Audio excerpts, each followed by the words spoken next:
것 같습니다. 보물찾기, 우리에게 어떤 것이 보물이 되는가? 우리의 인생에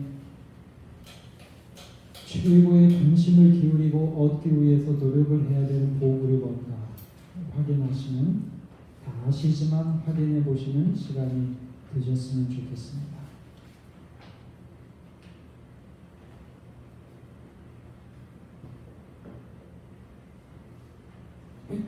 다 함께 읽어볼까요? 시작.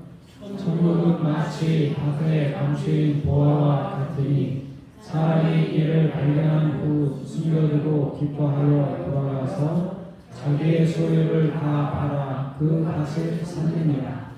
마태복음 13장 40, 40. 잘 아시는 말씀이죠? 밭에 감추인 보화. 발견했어요. 농부가 주인공인데 빌려서 밭을 이제 이 농사짓는 농부입니다. 보화를 발견했어요. 그 다음에 숨겨두고 아주 기뻐하면서 돌아갔고 모든 것을 팔아버리고 이 밭을 사기로 결단을 내립니다. 마음에 결단이 있었어요. 그래서 밭을 사게 되고 보물도 얻게 됐다. 그런 내용이죠. 그러면 밭이 뭐고 보물이 뭐예요? 하나님 말씀. 많이 배우셨네요. 밭은 말씀, 성경, 보화는 복음이, 실물교훈에 이렇게 나와 있죠. 로마서 1장에 보면 이 복음은 구원을 주시는 하나님의 능력이라고 했어요. 구원, 영생, 그리고 또 이것은 예수님에 관한 이야기라고 로마서 1장에 있어요. 예수님이 복음이고 보물입니다. 구원과 영생과 예수님이 우리에게 보물이에요. 그런데 요 간결한 이 비유 가운데 제일 행복한 사람은 누굴까요? 농부, 주인공이죠. 행복해요. 우연히 발견을 했지만은 숨겨두고 모든 걸 다 팔기로 결단을 내리고 확고한 의지를 갖고 이 밭을 끝내는 샀어요. 보물을 소유하게 됐어요. 그러면 반대로 이 비유에서 가장 불행한 사람은 누굴까요? 밭의 본래 주인. 근데 이분도 본래 주인은 아닌 것 같아요. 왜냐하면 보물을 자기가 숨겨놨다면 그냥 팔 리가 없죠. 아마 전 주인이 또 숨겨놨겠죠. 이분이 그래도 불행한 사람이었어요. 자기 밭에 보물이 있는데 알아보지 못하고 비교하면 헐값에 팔아버렸어요. 가지고는 있었는데, 갖고는 있었는데 보물을 알아보지 못하고 대수롭지 않게 여겨서 팔아버렸어요. 오늘 우리는 둘 중에 어디일까요? 이 성경을 보면서 여기에 보물이 있다고 생각을 하고 우리의 모든 최고의 관심을 기울이고 그래서 보물을 마침내 찾는 사람인가? 성경은 누구나 갖고 있어요. 갖고는 있어요. 그러나 대수롭지 않게 여기다가 하찮게 여기다가 그냥 영원한 생명이 가까이 있었는데 놓쳐버리는 비극적인 불행한 높이 주인은 아닐까? 이 생각을 좀 해봐야 됩니다. 가장 행복할 수도 있고 성경은 갖고는 있지만 대수롭지 않게 여기다가 그냥 막 주인이 될 수도 있어요. 여기에서 뭘 우리가 조심해야 되는가? 실물교훈에서 한번 찾아봤어요. 제가 안영태 목사님 설교를 좋아하는 이유가 있어요. 왜냐면 안 목사님은 예언의 신에 철저하게 이렇게 기반을 두세요. 저도 다 예언의 신에 있는 말씀이에요. 여기 말씀을 나중에 준비하시는 분들도 평소에 연애식 이렇게 읽으시다가 감동받으시는 부분을 2군데 정도 체크하세요. 그 다음에 그거를 왜 감동받았는지 이유를 좀 적어두세요. 그 다음에 설교하시면 돼요. 설교 어렵지 않아요. 감동받은 부분 간증하듯이 소개하면 됩니다.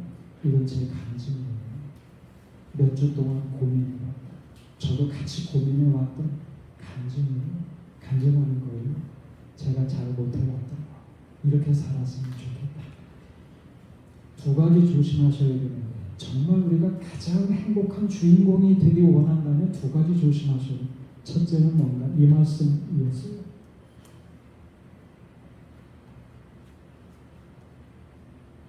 노트북. 구주께서는 사람들이 재물 얻는 일에 몰두되어 영원한 실제들을 보지 못하는 것을 보셨다. 그는 사람의 심령을 마비시키는 미혹을 깨뜨리고자 하셨다. 그는 소리를 높여 사람이 만일 온 천하를 얻고도 제 목숨을 잃으면 무엇이 유익하리요? 사람이 무엇을 주고 제 목숨을 바꾸겠느냐고 외치셨다. 첫 번째로 가장 행복한 사람 되기 원하시면 보물이 뭔지를 확실하게 아셔야 돼요. 내 인생에서 모든 것을 걸 만한 보물이 뭔가 확실하게 이 보물이 뭔지를 아셔야 돼요. 여러분, 돈, 살아있는 동안은 돈이 얼마나 소중한지를 우리가 좀 알아야 됩니다. 소중하죠? 소중해요. 그래서 열심히 일해서 돈 벌고 저축하고 하나님 사업을 위해서도 헌신하고 그리고 행복을 위해서도 쓰고 정말 돈은 중요한 것입니다. 문제는 그게 아니에요. 돈 버는 일에 너무나 몰두한 나머지 이게 뭐가 될 수 있어요? 심령을 마비시키는 미혹이 될 수 있다. 마음이 마비가 되고 영원한 실제를 바라볼 수가 없는 겁니다. 마비가 될 수 있다. 여러분, 살아있는 동안에는 이렇게 소중했던 돈이 죽음을 앞둔 사람에게는 어떤 의미가 있을까요? 의미 있어요? 없어요? 의미가 없어요. 살아있는 동안에는 돈이 최고 그리고 소중했는데 마지막 순간이 되면 돈은 아무런 의미가 없어진다는 것 우리가 알아야 돼요. 한때는 우리가 세계 최고의 부자로 기억했던 사람들 그 중에 누가 있어요? 스티브 잡스 같은. 그런데 어느 날 제가 그 사진 한 장 보고 충격받았어요. 병에 걸려서 췌장암이었죠. 병에 걸려서 초췌하게 이렇게 서 있는 모습. 만약에 그 장면 보면서 어떤 사람이 세계 최고의 부자지만은 이 병이 있는 이 사람 내 운명을 바꿀 수 있을 가난한 재림 신자인 내 운명을 바꿀 수 있겠느냐고 묻는다면 못 바꾸겠어요. 가난하다. 세계 최고의 부자다. 가난한 재림 신자 이 운명을 바꾸고 싶은 마음이 없었어요. 오늘 우리들은 여기 예수님이 뭐라고 하셨어요? 그래서 소리를 높여서 온 천하를 얻고도 목숨을 잃으면 무엇이 유익하리요? 이런 말씀하셨어요. 우리 인생에서 최고의 보물은 구원, 영원한 생명이에요. 예수님이 우리에게 보물이 되신다는 것 확실하게 우리의 마음에 기억을 해야 돼요. 돈은 소중한 거예요. 그러나 때로는 의미가 없어질 순간이 온다는 것 기억해야 됩니다. 예수님이 보물이에요. 며칠 전에 급발진 사고 있었죠. 그래서 서울시청역 급발진 사고가 있어서 9명 죽었어요. 근데 제가 기사를 이렇게 보는데 30대에서 50대 남자들이었어요. 여자들이 없었어요. 남자들이 다 죽었어요. 30대에서 50대예요. 한 가정의 가장들이 죽은 거예요.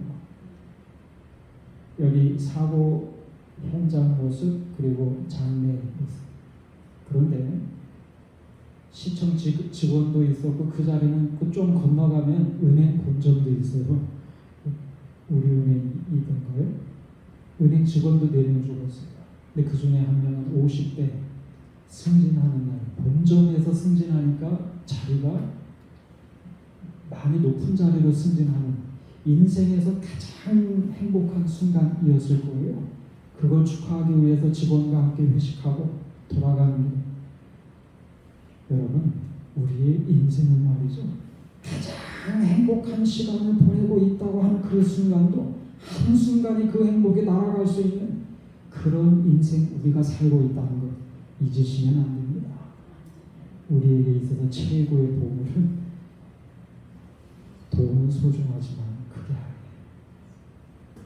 복음이 소중하고 구원, 영원한 생명, 예수님이 우리 보물 되시는 것 잊으시면 안 됩니다. 그 다음에 보물이 예수님인 건 알겠는데 어떻게 그것을 얻을 수 있을 것인가? 누구든지 더 배울 지식이 없다고 생각지 말라. 그리스도께서 아버지께 드린 기도 속에는 우리의 마음과 심령에 새겨야 할 교훈들이 있다. 영생은 유일하신 참 하나님과 그의 보내신 자 예수 그리스도를 아는 것이니이다 라고 말씀하셨다. 하나님과 그의 보내신 자 예수 그리스도에 대한 체험적 지식은 사람을 하나님의 형상으로 변화시킨다. 네. 영원한 생명, 보물이 뭔지는 알았죠. 근데 이 보물을 어떻게 우리가 얻을 것인가? 여러분, 사람들은 흔히 여기에서 착각을 하는 것 같아요. 이 신자들이 여기에서 많이 착각을 합니다. 만약에 예수님을 아는 것이 영생인데 이것이 이론적인 지식이라고 생각을 하면 이거는 인생에서 한 번만 제대로 공부하시면 더 이상 공부할 게 없어요. 그렇지 않은가요? 이론적 지식이라면 저 같으면 제 스타일이면 예수님의 생애와 그분의 교훈에 대해서 A4 용지 한 장에다 요약을 해놓고 벽에다 붙여놓고 그거 암기하겠어요. 한 번만 공부하면 평생 갑니다. 더 이상 배울 게 없어요. 그게 이론적인 지식입니다. 근데 여기 뭐라고 하셨어요? 이 비유 결론에 해당되는 여기 예수님을 아는 것이 영생인데 그거는 체험적인 지식이라고 했어요. 체험적인 지식이 아니면 그건 예수님 아는 게 아니에요. 체험적인 지식의 특징이 뭐예요? 끝이 없어요. 매일매일 체험으로 알아가는 거예요. 각시대의 대쟁 그 마지막에 보면 우리가 하늘에 가서도 영원히 하나님에 대해서 배울 거라고 그랬어요. 체험적 지식입니다. 이론적 지식은 한 번만 제대로 배우면 끝까지 가는 거예요. 그러나 그것 믿고 나 더 이상 배울 게 없어 라고 생각하신다면 착각한 거예요. 배우는데 열정이 없어요. 더 이상 배우려고 하지 않아요. 이론적인 지식은 그게 맞습니다. 그러나 그게 아니에요. 체험적인 지식이 있더라고요. 제 간증하는 거예요. 우리가 성경을 볼 때 단순히 지식 얻기 위해서 공부하신다면 그건 의미가 없어요. 성령의 감동을 받기 위해서 이루셔야 합니다. 깊은 회개를 체험하고 품성이 변화되기를 위해서 품성 변화를 체험하기 위해서 성경 보는 거예요. 이론적 지식이 목표가 아니에요. 우리가 기도드릴 때마다 응답받는 기도의 체험을 하시고 그때마다 하나님의 사랑과 능력을 체험하시죠. 하나님이 내 기도 한마디 한마디 들으시는구나. 나에게 정말 관심이 있으시구나. 하나님의 사랑과 능력을 체험하는 겁니다. 날마다 우리는 하나님을 체험하면서 알아가는 거예요. 그럴 때 이론적 지식은 우리에게 아무런 도움이 안 되지만 체험적인 지식은 우리를 변화시키는 힘이 있는 것입니다.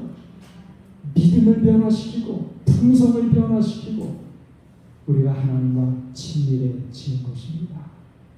이론적 지식으로 이 하나님을 안다는 사람들은 재림이 두려울 거예요. 예수님 만나면 서먹서먹할 겁니다. 그러나 날마다 하나님의 사랑을 체험해가는 사람은 예수님께 달려가 예수님 뵙기만 해도 눈물이 핑 돌 거예요. 달려가서 품에 안기고 싶을 겁니다. 이렇게 되는 것입니다. 제가 여기 옛날 그 강연이에요. 근데 이분 김재범이라는 유도 선수예요. 이분이 런던 올림픽에서 금메달 땄죠. 그때 인터뷰하는데 이런 내용입니다. 이거는 60분의 기적역에 나와서 강연한 내용이에요. 한마디만 딱 제가 골랐어요. 죽기 살기로 했어요.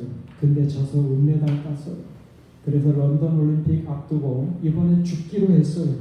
그래서 금메달 땄어요. 죽기로만 한다면 분명히 이겨요. 여러분, 우리는 최고로 내가 노력한다고 할 때 죽기 살기로 했다고 그러죠. 근데 죽기 살기로 했기 때문에 안 됐다는 거예요. 살려고 하니까 몸이 사려지더라는 겁니다. 살려고 하니까 죽기로 그냥 모든 걸 다 쏟아붓기로 작정하니까 금메달 땄다는 거예요. 이 금메달 하나 따는 것도 이렇게 어렵습니다. 복을 찾는 것, 우리가 이 예수님을 얻는 것. 여러분, 성경 읽고 실물교훈 읽으면 성경에 없는 내용이 실물교훈에 있습니다. 그게 뭔가 하면 주변에서 이분이 모든 걸 다 팔 때 말렸어요. 저 밥 형편없는데 그 형편없는 밥 살려고 전 재산을 다 처분하는, 너 정말 미쳤다. 미쳐야 돼요. 그 말이 마음에 다 와닿았어요. 미쳐야 돼요. 안 미치면 안 되는 거예요. 겉으로 볼 땐 형편없는 밭처럼 보였는데, 성경 하찮은 것처럼 보였는데 여기에 설마 영생이 있을 줄이야. 미쳐야 돼요. 죽기 살기가 아니에요. 모든 걸 다 쏟아붓기로 결심하는 사람만 보물을 얻는 것입니다. 오늘 우리도 이 성경에서 보물 찾는 우리 최고의 관심사가 되시기를 바랍니다. 또 뭐가 우리에게 보물인가? 다 함께 읽어볼까요? 지난번에 제가 우리 강지사님 또 김인자 지사님 말씀 주실 때 명설교다 이렇게 판단했던 근거가 20분 안 넘기시더라고요. 두 분 다 20분 딱딱 하셨어요. 명설교는 20분입니다. 아무도 주무시는 분 안 계셨어요. 명설교는 아무도 안 주무셔요. 저는 그죠? 그렇지만 시간을 지켜보고 노력을 많이 하려고 합니다. 다 함께 읽어볼까요? 시작. 너희 중에 어느 사람이 양 200마리가 있는데 그 중에 하나를 잃으면 99마리를 들여두고 그 잃은 것을 찾도록 찾아다니지 아니하느냐. 또 찾은즉 집으로 어깨에 메고 집에 와서 그 벗과 이웃을 불러 모으고 말하되 나와 함께 즐기자. 나의 잃은 양을 찾았노라 하리라. 내가 너희에게 이르노니 이와 같이 죄인 하나가 회개하면 하늘에서는 대량도로는 의인 99을 인하여 기뻐하는 것보다 더하리라. 잃은 양의 비유, 우리가 잘 아는 말씀입니다. 저는 세 가지를 좀 실물교훈을 자세히 이렇게 또 보니까 포인트는 세 개입니다. 그 중에 하나를 잃으면 첫 번째 주목할 건 숫자예요. 만약에 제가 가르치는 입장이면 한 잃은 양이 한 50마리 발생했다고 하는 거예요. 그러면 전 재산의 절반이 날아가는 겁니다. 그러면 얼마나 절박한 마음으로 찾겠어요. 전 재산이 날아가잖아요. 근데 한 마리예요. 예수님이 왜 한 마리를 잃어버린 양으로 설정하셨을까? 한 마리는 어떻게 보면 가장 작은 자연수입니다. 잃어버리나 마나요. 며칠만 기다리면 새끼 하나 나오면 채워줍니다. 무시할 만했어요. 그거를 피곤을 무릅쓰고 목숨을 무릅쓰고 실물교훈에 보면 그날 밤이잖아요. 어두웠잖아요. 날씨가 비바람이 쳤잖아요. 낭떠러지를 지나갔다 기어가면서 지나갔다고 했잖아요. 목숨 걸고 찾은 겁니다. 그렇게 할 만합니다. 예수님은 이걸 보여주고 싶으셨어요. 한 마리도 포기하지 않는다. 이 보증의 말씀, 나 한 사람 포기할 수 없다는 보증으로 이 한 마리로 설정하신 거고요. 나를 포기하실 수 없는 거예요. 예수님은 이 세상에 나 한 사람이 살고 있다 할지라도 인간의 몸으로 이 땅에 오셔서 십자가에서 생명을 주실 거라고 말씀하시잖아요. 한 사람, 나 한 사람을 위해서 보증의 말씀으로 한 마리를 잃어버렸다. 그러나 이 목자는 포기하지 않았다고 말씀을 주시는 것입니다. 두 번째, 잃은 것을 찾도록 찾아다니지 아니하느냐. 이게 저한테는 눈에 많이 띄었어요. 뭐냐면 여러분, 양이 먼저 목자를 찾아오기로 먼저 나섰나요? 아니면 목자가 먼저 나섰나요? 목자가 나섰어요. 이게 뭐 중요한 의미가 있는가? 저도 왜 이걸 더 길게 강조를 했을까 하고 읽어봤어요. 여러분, 이런 의미가 있어요. 바리새인들은 한 가지 커다란 착각을 했어요. 그게 뭔가 하면 죄인이 회개하지 않으면 하나님 사랑을 받을 자격이 없다는 거예요. 그러니까 죄인과 어울리려고 하지도 않고 사랑받을 자격이 없는 사람, 회개하지도 않았으니까 어울리지도 않고 관심도 없는 거예요. 근데 가만히 보니까 예수님은 뭐 하고 있어요? 죄인과 어울리고 같이 음식도 먹고, 그러니까 비난하는 겁니다. 저렇게 죄인과 함께 어울리다니 비난하는 거예요. 여러분, 이런 착각 우리도 하고 있는 거예요. 오늘 우리도 내가 뭐 좀 잘못하고 죄 지으면 하나님이 나에게 사랑을 철회하시고 하나님이 나를 미워하시고 때로는 일이 잘 안 풀리면 하나님이 나에게 벌 주시는 거 아니야. 이렇게까지 착각을 해요. 그리고 내가 진심으로 회개할 때 비로소 하나님이 나를 다시 사랑하시는 거라고 생각을 합니다. 아니, 양이 우리가 하나님을 배반하고 죄짓고 멀리 떠나서 아직도 아무런 변화를 보이지 않고 있을 때 하나님이 먼저 움직이셨어요. 나를 포기할 수 없다. 하나님이 먼저 찾아 나서신 겁니다. 이게 그렇게 중요한 거예요. 하나님은 우리를 있는 그대로 사랑하신 것. 나를 있는 그대로. 죄인의 괴수. 이거 누구 한 말이에요? 바울이 한 말이에요. 죄인의 괴수라고 그랬어요. 그런데 바울이 겸손해서 이 말 했을까요? 아니에요. 바울은 솔직하게 말한 거예요. 우리도 죄인의 중에 괴수입니다. 여러분, 이런 기도 드려보세요. 하나님, 제 영적인 모습이 어떤가요? 내 참모습을 보게 해달라고 기도해보세요. 죄인 중에 괴수는 저입니다. 저예수. 기도 드려보세요. 죄의 무서운 본능을 제한해서 사악한, 이기적이고 탐욕적이고 모든 온갖 못된 죄의 본능들이 제 안에 도사리고 있어요. 죄인 중에 괴수예요. 다 아시면서, 내가 이렇게 죄인인 거 다 아시면서도 하나님 우리를 있는 이대로 사랑해 주셨어요. 포기하지 않으셨어요. 먼저 찾아주셨어요. 그리고 인간의 몸으로 이 땅에 오셔 말로만 사랑하는 게 아니라 십자가에서 죽으시면서 목숨을 내어 놓으시면서 그 사랑을 확증해 주신 것입니다. 오늘 우리들이 있는 이대로 사랑하신다는 것 우리가 기억을 해야 됩니다. 세 번째, 마지막인데요. 여기 두 번에 걸쳐서 목자가 대단히 즐거워했다고. 나와 함께 즐기자, 이른 날 찾았노라. 죄인 하나 회개하면 하늘에서는 기뻐한다. 두 번 기뻐한다는 말씀으로 해피엔딩으로 끝났죠. 이거 좋은 이야기입니까? 근데 반전이 있어요. 신물교훈 보면 이 이야기는 책망의 기별이라고 했어요. 다 해피엔딩으로 끝났고 좋은 이야기를 한 줄만 알았는데 책망의 기별. 왜? 하나님이 이렇게 한 사람도 포기 못해서 잃은 양 찾기 위해서 나섰고 한 사람만 회개해도 이렇게 기뻐하시는데 우리는 도대체 뭐냐? 바리새인은 도대체 뭐냐? 죄인 보기를 사랑받을 자격이 없다고 여기고 어울리기도 싫어하고 관심이 없고. 근데 오늘 우리 화이트 부인은 원색적으로 우리에게 직접 질문했어요. 도대체 독자들이요, 그대들은 과연 몇 명이나 하나님께로 인도해? 직설적으로 우리에게 질문했어요. 나는 과연 하나님께 몇 명이나 인도해?